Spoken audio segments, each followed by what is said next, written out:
Welcome to ATHENASIA. I'm Laurent Timmermans. In this video, we'll be discussing sole proprietorship versus limited company in Hong Kong 2024.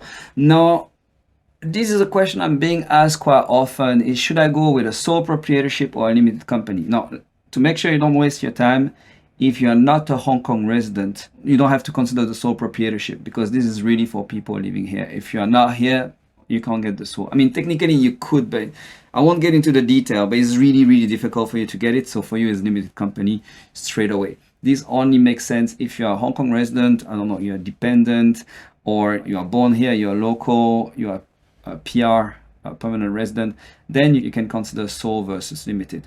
If you are a foreigner, not living in the city, then it's limited straight away. It's still interesting though to look to know like what is the benefit of the limited, but there is no choice to be made for you between sole and limited. Now, if we were in my country, in Belgium, there could be quite a big difference between the sole and the limited because especially in terms of money you have to put up front, because for you to benefit from the limited, you will have to put an initial capital. I don't know what is the level now, maybe somewhere around 20,000 euros.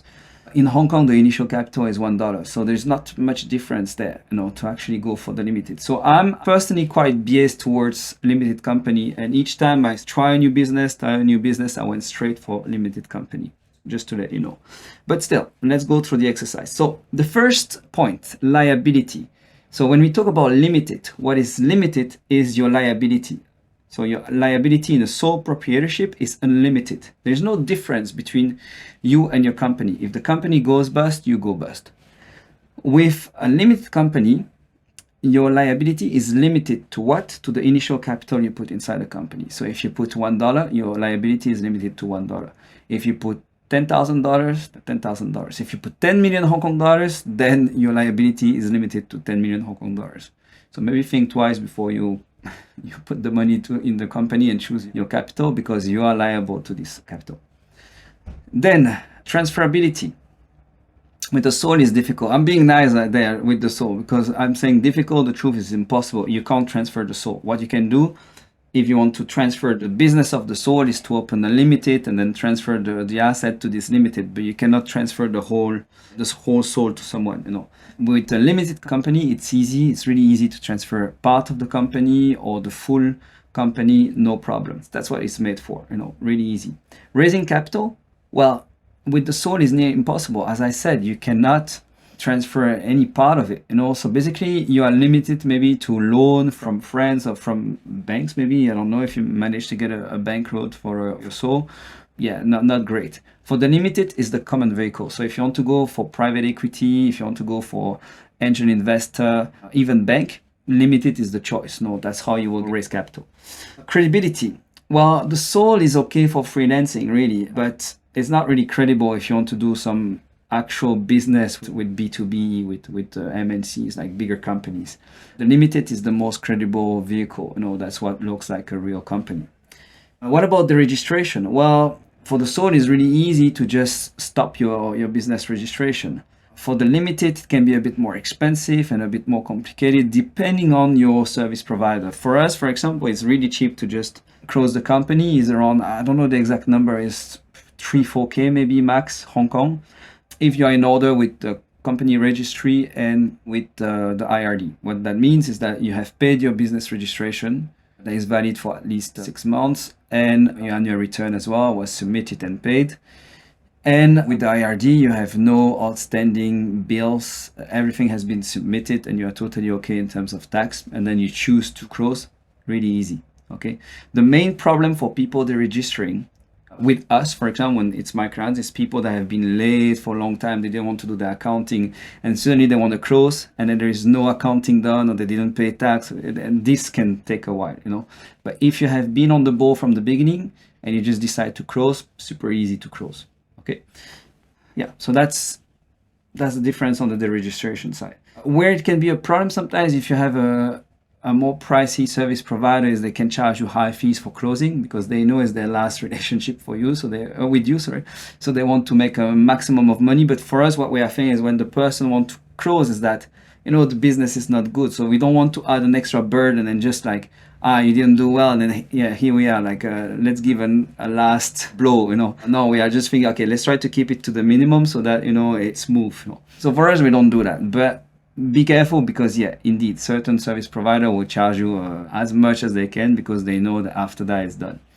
Administrative duty and cost. So for the sole, there's no company secretary and no audit, and I would say this is the key point. This is because why people go for sole instead of limited is because it's a bit cheaper.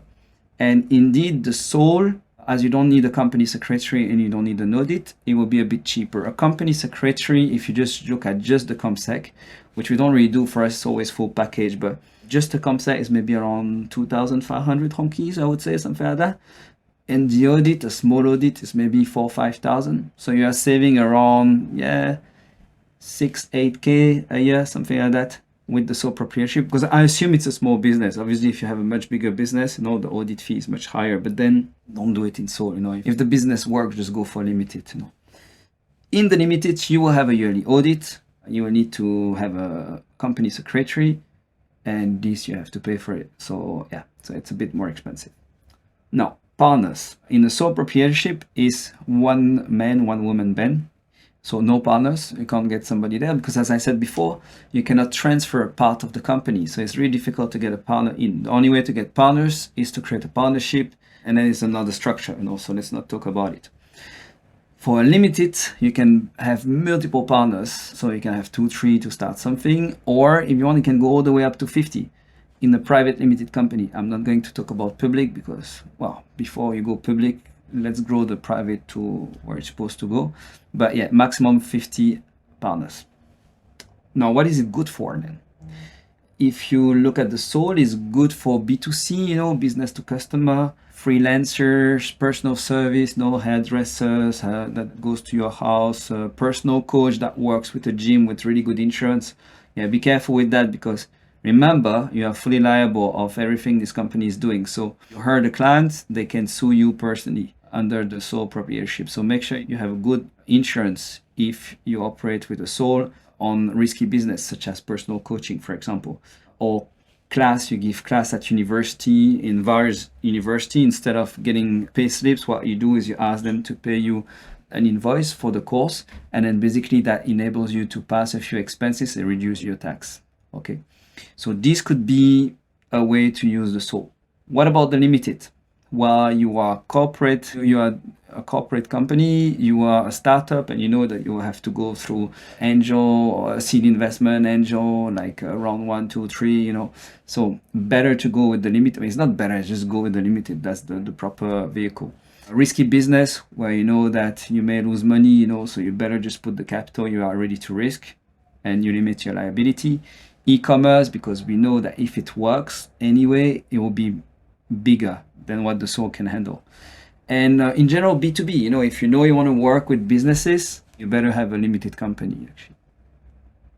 And I hope this helps you to understand a little bit the difference between the sole and the limited, helps you to make your choice. If you want to set up a limited company, don't hesitate to send us a message at info@athenasia.com.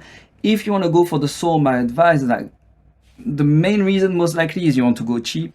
So I would say go by yourself, go to the IRD, fill in the paper, pay your business registration, and that will be the easiest way for you to save money with the sole.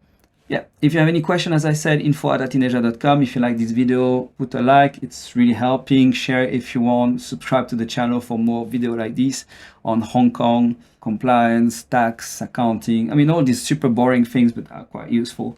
And I see you in the next one.